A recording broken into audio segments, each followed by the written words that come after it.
Hey guys, it's Cassandra Foster. I'm sitting out here in the park enjoying this beautiful sunshine. It's a wonderful day. I wish I could turn so that the light is shining on me, but I wanted you guys to see this, and then I'm going to change the position of the camera.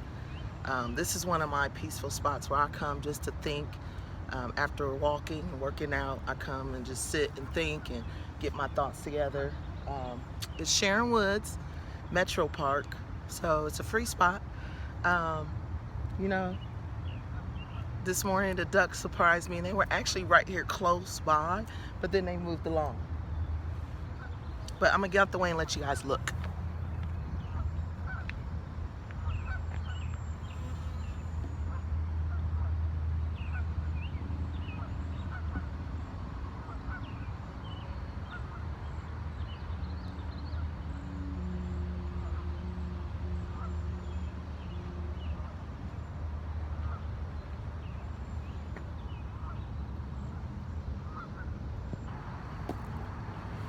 Alright, so I'm back. I found a better space. Sweating a little bit. Alright, so today my topic is going to be body dysmorphia, and I kind of wanted to share my newfound journey with that because you know, you don't really understand it until you start losing weight, and then you get down so far. And I heard someone discuss that it's never enough, and I actually come to understand that, you know. So I've lost a total of 78 pounds, and I still look in the mirror and I still see the heavier version of me, you know, and so I still dress that way. I still cover up a lot. It's, you know, it's something to change your mind, and you don't think about it. Something you don't think about. But as I watched another YouTuber discuss it, that's when it came to the forefront of my mind. And then there was another thing that I was doing. I was taking pictures, and I was like, even the way that I take pictures of myself is affected by my perception, you know, because I still see myself as being 268 pounds. Okay, so my highest was 299. And that was when I had my last son. He is now 9, so I kind of don't count that. After having him, I lost 30 pounds and settled around 268. And I was in between 250 268 for years. You know what I mean? I would lose some, gain it back, lose some, gain it back. But this time I've been so focused on my own personal development that I wanted to make sure that I stuck to the plan. So that's what I've been doing. But now this has come up. I was shooting a video with my son, and as I'm going back through and I'm looking at the video, you know, I realized that, okay, there's some things that you do when you're heavier that you don't do when you're smaller. Like, for instance, pulling your shirt down all the way to over your stomach and to mid-thigh level, okay? It's just something you do because it's like you're covering up everything, but actually that just makes you look bigger. So I still find myself doing that. So that means I'm wearing extra large clothing still. And I don't really want to go shopping right now because I'm not at goal weight, you know.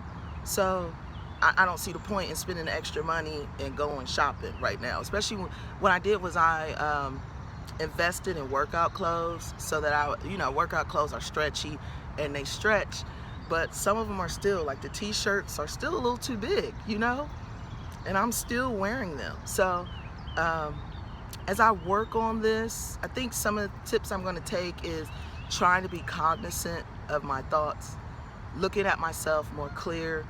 I did find that standing in front of a mirror that was parallel and eye level kind of helped me to stay focused and to see exactly where I was. And, you know, I used to watch What Not to Wear a lot, and what just came to me was that three-way mirror. You know, you might have to get comfortable of being in that three-way mirror and looking at yourself. I don't know, when it comes to videos, do we pay attention? Like, I pay attention to myself, but I always feel like I'm being extra critical of myself, hoping that things are coming out right and wanting things to be right and wondering why it's not. I don't know. Tell me what you guys think about that, you know? What else can I say about this? Finding clothes to wear. I don't even try to find like Like I said, I haven't been shopping yet. I'd rather wait till I get to goal weight, but I do have several different sizes in my closet. But I just stick to workout clothes because I have that fear of putting it on and it doesn't look right, or putting it on and I don't think it looks right, you know what I mean? And I'm just wearing it anyway, you know, or putting it on thinking it looks good and it really doesn't. I think that bothers me the most, you know, because you be thinking you looking good and you don't really put on the oversized pants and the oversized shirts, and you come off looking a lot chunkier than you want to be. Yeah. But the journey of losing the 78 pounds was not hard. I didn't really lose it until I started focus on me. And I think what helped me was that I went on the natural hair journey at the same time. So I focused on my hair first and foremost.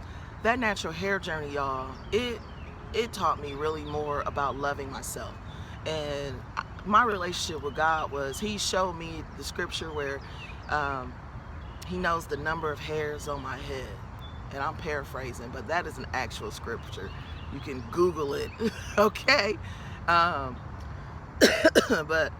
as I'm taking care of my own hair and each strand, you know, I'd never seen my natural hair since I was 12. I started permanent at 12, you know, and so I hadn't seen my natural hair since I was 12 years old. And so going through that journey and working on each strand and deep conditioning, sitting under the dryer and wondering what hair type I am, wondering what my porosity level is, I started loving myself. You know what I mean? And when you love yourself, you take care of yourself. And that means recognizing everything, you know? So many mental dysfunctions keep us torn in relationships, and that's personal and professional, you know? The mental traumas, because you assume that a person is thinking one way about you. You have your own assumptions about yourself, you know? And we're all just trying to work it out. So, you know, give each other a break, okay? Yeah, I think that's it. That's it. That's all I really have to say.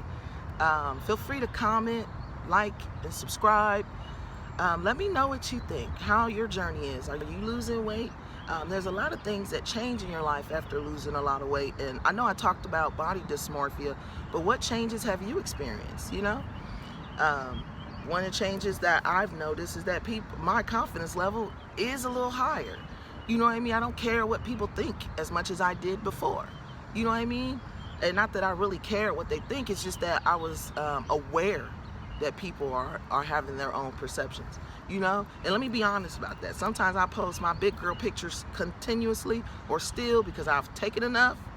After going to school and studying photography, I'll still post big girl pictures just because I am perturbed by the shallowness of this world, you know? Even my own shallowness, I try to remember that. You know, I think once you've been heavier and you've lost the weight, you have more empathy and compassion towards other people, you know?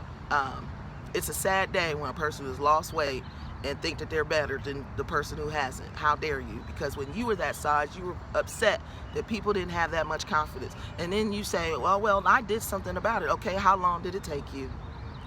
Like, let's be honest about that, okay? You know, we make so many judgments and critiques about people instead of being an advocate of change and an advocate of help, okay?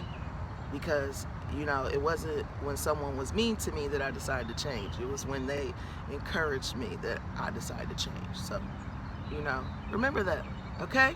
All right, until next time, I love you guys, and I shall talk to you later. I'm going to enjoy this park as usual. Get out here and walk, enjoy the sunshine, and forget about everybody else. All right? Bye.